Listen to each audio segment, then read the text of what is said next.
এবার জানা গেল ইরানে হামলার সময় ট্রাম্প কোথায় ছিলেন এবং কি করছিলেন। জানা যায় ইরানে 3টি গুরুত্বপূর্ণ পারমাণবিক স্থাপনায় যুক্তরাষ্ট্রের বোমারু বিমান হামলা চালানোর সময় সিচুয়েশন রুমে বসেই পুরো অভিযান সরাসরি পর্যবেক্ষণ করেছেন মার্কিন president Donald Trump. White house নিশ্চিত করেছেন ওয়াশিংটনের স্থানীয় সময় শনিবার রাতেই এই ঐতিহাসিক অভিযান পরিচালিত হয়।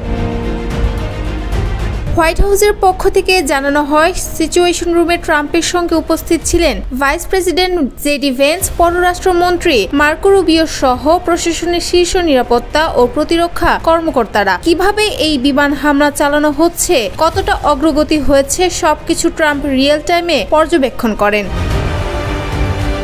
হোয়াইট হাউস হামলার সময়কার কয়েকটি ছবি প্রকাশ করেছে। এইসব ছবিতে দেখা যায় প্রেসিডেন্ট ট্রাম্প অত্যন্ত মনোযোগের সঙ্গে পরিস্থিতি পর্যবেক্ষণ RICL TMX, যুগের পর যুগ স্থাপনা থাকে মজবুত করছেন। এক ছবিতে তাকে নিজের চেয়ার ছেড়ে উঠে গিয়ে একটি মনিটরের পাশে দাঁড়িয়ে থাকতে দেখা গেছে। তার পাশে শীর্ষ সামরিক কর্মকর্তারাও উপস্থিত ছিলেন।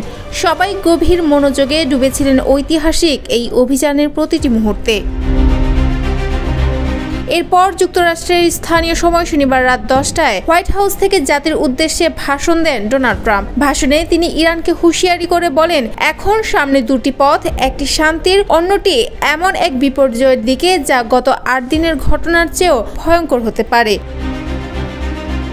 তিনি এই হামলাকে খুব সফল বলে আখ্যায়িত করে বলেন, ইরানের পরমাণু কার্যক্রমের বিরুদ্ধে এটি একটি স্পষ্ট বার্তা। এদিকে ইরানে এই যুক্তরাষ্ট্রের হামলা নিয়ে আন্তর্জাতিক অঙ্গনে দেখা দিয়েছে ব্যাপক প্রতিক্রিয়া। কিউবা, চিলি, মেক্সিকো ও ভেনেজুয়েলা এই হামলার তীব্র নিন্দা জানিয়েছে। কিউবার প্রেসিডেন্ট মিগুয়েল ডিয়াজ-ক্যানেল একে জাতিসংঘ সনদের গুরুতর লঙ্ঘন এবং মানবতা বিরোধী পদক্ষেপ হিসেবে বর্ণনা করেছেন।